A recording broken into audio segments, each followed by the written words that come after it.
Que você já ouviu que proteína emagrece, eu tenho certeza. Mas você realmente sabe o porquê que a proteína emagrece? Hoje eu vou te mostrar o que a ciência revela, desde o impacto hormonal até a bioquímica celular. Assim você vai entender como a proteína literalmente muda o comportamento do seu metabolismo. Oi, amigas! Estou de volta com mais um vídeo para o canal e no vídeo de hoje eu quero te contar qual os mecanismos metabólicos e bioquímicos que estão por trás daquela famosa frase proteína emagrece. Se você já é uma inscrita ou um inscrito aqui do canal, você já viu muito eu falar sobre a questão de proteína e emagrecimento. Porém, hoje eu preciso te contar exatamente como funciona tudo dentro do nosso corpo e, de acordo com isso, porque de fato a proteína atua muito bem no emagrecimento. Então, como de praxe, não esquece de se inscrever aqui no canal, de curtir esse vídeo e deixar o teu comentário se esse vídeo de fato te ajudou a entender um pouco mais sobre o papel das proteínas no emagrecimento. Dito isso, bora lá pro vídeo. A primeira coisa que eu preciso te explicar é o papel central da proteína no nosso corpo. Dentro dessa questão, a gente pode falar sobre diversas funções da proteína.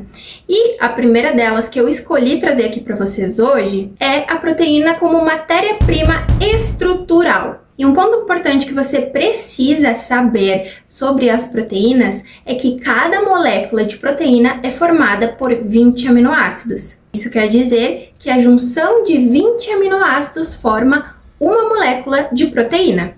Com essa informação na mente, você vai entender muito melhor todas as questões que eu vou te trazer ao longo do vídeo. Voltando à questão da proteína como matéria-prima estrutural, algo muito importante e básico para a gente introduzir esse assunto é que os aminoácidos, que são as partículas que formam uma molécula de proteína, são essenciais em diversas questões do nosso corpo, como por exemplo, a atuação das enzimas, produção de hormônios, manutenção de tecidos, renovação celular, além de formarem músculos e neurotransmissores. Sabendo que a proteína tem esse papel fundamental em diversas questões e pontos importantes dentro do funcionamento do nosso corpo, a gente subentende que quando a gente come pouca proteína, ou seja, abaixo da nossa recomendação, e um parêntese aqui, geralmente quando a gente está fazendo dieta para emagrecimento sem orientação profissional nenhuma, a tendência é que nesses momentos a gente tenda a comer muito menos ou às vezes muito mais proteína do que necessário.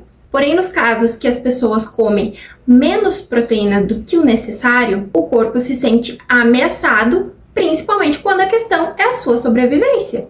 Como nosso corpo funciona de uma maneira extremamente inteligente, ao se sentir ameaçado, ele precisa se defender. E para se proteger, ele ativa mecanismos que reduzem o gasto energético total. Se o corpo reduz o gasto energético total, ele vai tirar energia primeiramente dos nossos músculos. Se o nosso corpo não tem proteína suficiente, da onde que ele vai tirar essa proteína? Do maior reservatório de aminoácidos do nosso corpo, que são os nossos músculos. E esse mecanismo de retirar os aminoácidos dos músculos é chamado de catabolismo proteico. Geralmente, as pessoas se referem muito que precisam comer para não catabolizar. E é esse processo que eu acabei de explicar para vocês. Então, quando estamos em déficit proteico, ou seja, comendo menos proteína do que é necessário, o corpo vai ativar algumas vias metabólicas para quebrar o tecido muscular e a partir dali obter os aminoácidos para produzir enzimas, para a questão hormonal, para outras questões que eu já falei anteriormente para vocês. E é dessa maneira que o nosso corpo se protege e mantém ali o seu acervo de proteínas e aminoácidos que vão ajudar na sobrevivência. Outro papel muito importante da proteína no nosso corpo é como sinalizadora metabólica. E é exatamente como o nome já diz, ela vai sinalizar para que alguns hormônios sejam liberados e cumpram seu papel. E esses hormônios são muito importantes no processo de emagrecimento. Quando a gente come uma proteína, a gente começa a digestão da proteína no estômago através de algumas enzimas. A principal enzima é a pepsina, que junto com o ácido clorídrico, ela vai atuar ali no estômago e vai quebrar essas proteínas em aminoácidos. Então imagina só, a pepsina nada mais é do que trabalhadores, vários trabalhadores que com suas ferramentas vão lá quebrar as ligações entre os aminoácidos, entre os 20 aminoácidos de cada proteína, de cada molécula proteica, e assim vão transformar uma molécula de proteína em 20 aminoácidos. E depois que acontecer esse processo no nosso estômago, esse bolo alimentar que contém os aminoácidos ali, né, já separadinhos, que já não são mais proteínas, eles vão todos para o intestino delgado, que é aquele intestino bem comprido. Ali no intestino delgado, a proteína vai cumprir a maior parte dos papéis que ela tem como sinalizadora metabólica, fazendo com que alguns hormônios sejam liberados e que alguns mecanismos bioquímicos e metabólicos comecem a acontecer. Entre essas vias metabólicas, é importante ressaltar algumas como mTOR, AMPK, liberação do GLP-1, que a gente já falou no último vídeo. Se tu tem dúvida sobre, pode voltar depois que acabar esse vídeo e assistir o vídeo sobre o GLP-1, CCK e PYY. Ressaltando que a mTOR é uma via metabólica que estimula a síntese proteica, regulação da massa muscular e também do crescimento celular. A AMPK já é um sensor de energia. Ela sente quando a célula precisa de fonte energética e dessa maneira ela é ativada e ajuda sim na queima de gordura e na síntese proteica também. Ela aumenta a queima de gordura e também reduz a síntese da mesma. O GLP-1 é aquele hormônio que eu já falei para vocês no outro vídeo, que é liberado no intestino, reduz a fome e aumenta a saciedade. A CCK é um hormônio que é liberado no intestino delgado, logo que recebe proteína e gordura. Então, assim que ela detecta os aminoácidos, as gorduras, ela vai sim fazer com que o intestino libere, se esvazie de uma maneira mais devagar, mais lenta. Fazendo com que o estômago trabalhe de uma forma mais lenta, vai sim induzir a saciedade. Porque pensa, enquanto o nosso estômago estiver cheio de alimento, nós não sentiremos fome. E por último, mas não menos importante, o peptídeo YY, que é um hormônio intestinal extremamente potente quando a gente fala de saciedade. E ele é liberado somente após as refeições ricas em proteína.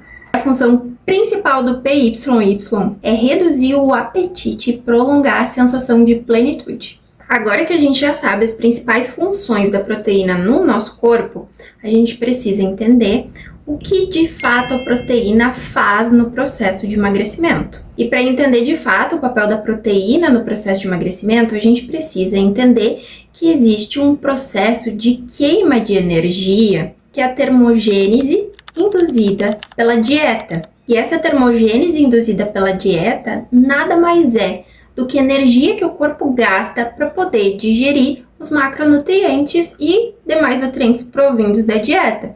Ou seja, é aquilo que o corpo vai gastar para queimar e para quebrar o carboidrato em moléculas de glicose, a proteína em moléculas de aminoácidos e fazer o metabolismo desses nutrientes depois da digestão. E sim, o nosso corpo ele gasta energia também nesses processos. E nesse processo de termogênese induzida pela dieta, a proteína ela se destaca muito, porque se considerarmos 100% a quantidade de energia que os macronutrientes gastam na sua digestão e metabolismo, a gente sabe que os carboidratos, eles gastam de 5 a 10% dessa energia, as gorduras de 0 a 3%, e as proteínas gastam de 20 a 30% de toda essa energia. Então, a partir dessa informação, a gente subentende de uma maneira correta que a proteína é o nutriente que mais gasta energia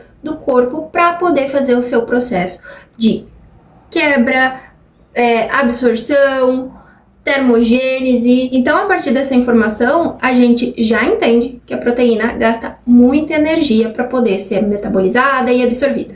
Aí você deve estar se perguntando, nossa, mas como assim, Nutri? A proteína precisa de tanta coisa assim para ser absorvida?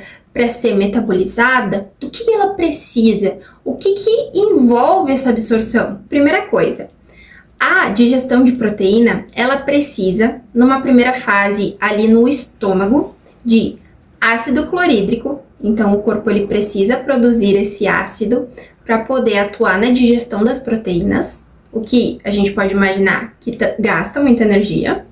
E a gente precisa também da enzima pepsina, que é a principal enzima que participa da digestão das proteínas. Depois, a gente também vai precisar que o pâncreas produza algumas enzimas, como a tripsina, quimiotripsina e carboxipeptidases também, para atuar nessa digestão. Outra questão também que demanda energia do nosso corpo é a síntese proteica e o ciclo de ureia.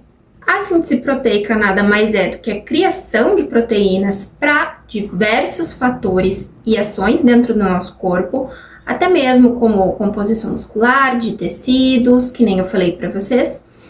E o ciclo de ureia é um processo até que bem complexo que acontece no nosso fígado. E o ciclo de ureia tem como objetivo eliminar esse nitrogênio tóxico que a proteína produz quando ela é quebrada em vários aminoácidos. É basicamente um sistema muito bem feito e executado que o seu corpo tem para não te deixar intoxicado de nitrogênio quando você consome proteína. Então esses dois processos, o ciclo de ureia e a síntese proteica, também consomem ATP, que é a nossa energia. Então, amiga, só o fato de você comer proteína, você já vai estar gastando energia e aumentando o gasto calórico.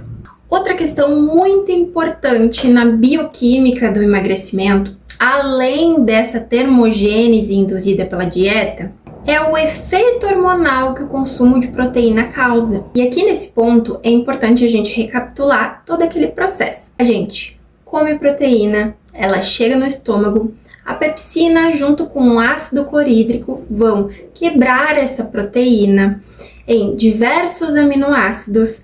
Nessa quebra da proteína em diversos aminoácidos, o ciclo de ureia é ativado no fígado porque ela elimina esse nitrogênio que a proteína libera quando é quebrada em vários aminoácidos. Esses aminoácidos limpinhos de nitrogênio, eles chegam no nosso intestino delgado. E ao chegar no intestino delgado, que é aquele nosso intestino bem comprido, eles vão ativar alguns receptores. Um deles, talvez o mais importante, é o GPRC6A. Esse receptor, como já diz o nome, ele detecta a presença de aminoácidos no intestino delgado. Quando esse receptor, de fato, vê tudo isso acontecendo, esses vários aminoácidos chegando até o intestino, ele libera uma cascata de sinais para o nosso cérebro e principalmente para o nosso hipotálamo, que nós já estamos alimentados e que já está tudo tranquilo por lá, então ele pode emitir a sensação de saciedade. Quando o nosso hipotálamo entende esses sinais que esse receptor enviou diretamente do intestino, o hipotálamo vai ativar alguns hormônios que a gente já comentou aqui, que é o GLP-1, a CCK, o PYY, e assim o nosso corpo atua em uma sintonia perfeita e maravilhosa, nos ajudando no processo de emagrecimento. Porque se a gente está saciado, a gente come menos. Outra coisa muito importante na bioquímica do emagrecimento, que envolve a proteína, é que o nosso macronutriente favorito, proteína, ele vai atuar na preservação de massa muscular. E é o que eu sempre digo para vocês. É importante comer proteína no emagrecimento porque você vai perder gordura e não massa muscular, que é um músculo, um tecido metabolicamente ativo. E aqui eu vou te explicar como que a proteína atua na questão de manter a massa muscular que você já tem. E amigas, como eu falei para vocês, o músculo é um tecido metabolicamente ativo. O que isso quer dizer? Isso quer dizer que ele vai consumir energia o tempo todo para se renovar, para se manter e para funcionar cada vez melhor. Isso vai fazer com que o nosso corpo gaste uma energia maior e vai facilitar o emagrecimento, aumentando o gasto de energia. Isso é a tradução para músculo metabolicamente ativo. Entendendo isso, entendendo esse conceito, a gente subentende que quanto mais massa muscular, maior o nosso gasto energético. E um ponto muito curioso é que todos esses aminoácidos que compõem as moléculas de proteína, eles possuem um nome específico. Dentre esses vários nomes de aminoácidos, existem os aminoácidos leucina. E aqui na preservação muscular é importante a gente entender que a leucina, ela ativa a mTOR, que a gente já tinha falado anteriormente. E a mTOR tem como principal função estimular a síntese de proteínas, estimular a criação de novas células proteicas. Já quando nós não estamos consumindo aminoácidos suficientes, a gente vai ter um grande prejuízo no nosso tecido metabolicamente ativo. Então, como eu falei para vocês no início do vídeo, se o corpo não tem aminoácidos, ele vai quebrar tecido muscular, sim, para poder se preservar. E isso vai reduzir o nosso metabolismo e reduzir o nosso emagrecimento. Outra questão muito importante que envolve a proteína e o emagrecimento, e é uma das narrativas que eu sempre falo aqui para vocês e para os meus pacientes, é a questão da proteína atuar na questão da glicemia, da insulina. E agora eu vou explicar para vocês como que é essa atuação e por que é tão importante manter proteína em todas as refeições. Para entender isso, a gente precisa entender e gravar na mente que a proteína ela tem baixo impacto glicêmico. O que isso quer dizer? Que toda vez que nós formos consumir proteína, a glicose não vai ficar tão alta no nosso sangue como em comparação ao alto consumo de carboidratos, por exemplo. Sabendo que a proteína tem esse estímulo extremamente controlado da glicemia, a gente subentende também de maneira correta que os aminoácidos eles vão estimular a insulina de uma maneira bem coerente também. E aqui, se você não sabe, a insulina e a glicose, elas atuam como irmãs, melhores amigas, e elas precisam estar equilibradas no nosso corpo no momento que a gente fala de emagrecimento. Ah, Nutri, por quê? Quando a gente tem uns picos de liberação de insulina, ou seja, quando é liberada muita insulina de uma vez só, a gente vai ter uma fome reativa muito alta. E quando a gente tem menos picos de liberação de insulina, a gente tem um ambiente muito mais favorável para queimar as células de gordura, principalmente aquelas que estão armazenadas no nosso corpo. E todo esse processo ele precisa ser entendido muito bem para que o profissional nutricionista consiga organizar a sua dieta a fim de que não aconteça com frequência esses picos de insulina. E lembra que eu tinha falado para vocês de tipos de aminoácido? Aqui nessa questão a gente vai falar da leucina e da arginina. São dois aminoácidos que estimulam as células beta do pâncreas, que são células que produzem a insulina, digamos que são as fábricas de insulina dentro do nosso pâncreas. E todo esse mecanismo que a leucina e a arginina fazem para a liberação da insulina pelo pâncreas facilita a entrada de aminoácidos nas células. E esse processo ele vai favorecer a síntese de proteínas, preservar a massa muscular e manter o nosso metabolismo estável. E todo esse processo ele funciona de uma maneira equilibrada, porque não vamos ter picos de insulina, muito menos de glicose, e o nosso corpo não vai entrar em modo de armazenamento, que aqui o objetivo principal é fazer com que as células produzam mais proteínas. Outra dúvida muito frequente é a relação das proteínas com a queima de gordura. E aqui é bem simples, amigas, porque o consumo de proteína favorece a liberação e a produção do glucagon. E o glucagon é um hormônio que vai ajudar muito na questão de saciedade. E o glucagon é um hormônio que libera energia. E ele libera energia aumentando a glicose produzida pelo fígado e impede armazenamento dessa glicose. E essa glicose ela vai atuar como fonte de energia para queimar gordura. e para manter a glicemia estável durante os intervalos ali em que você se alimenta, por exemplo. O glucagon também faz outra coisa muito interessante para a queima de gordura, que é ativar a HSL, que é a lipase hormônio sensível. Como já diz o nome, é a lipase que ocorre a partir da ativação feita pelo glucagon. E essa lipase hormônio sensível, ela é uma enzima que vai começar a estimular e fazer a quebra das células de gordura que estão armazenadas nos adipócitos, que é aquela gordura localizada. Ela quebra os triglicerídeos em ácidos graxos livres, ou seja, ela abre a molécula de gordura para que o nosso corpo use ela como fonte de energia, no formato de ácidos graxos livres.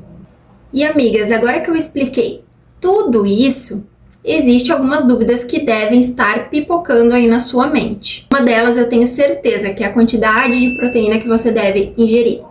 Isso é muito pessoal e demanda várias questões individuais de cada um de nós para que um cálculo específico e o mais próximo possível da realidade seja feito. É preciso ser avaliado o nível de atividade física da pessoa, a intensidade, a frequência, o tempo de duração, avaliar se essa pessoa está em déficit calórico ou não. É necessário saber se é mulher, se é homem, qual a idade, enfim.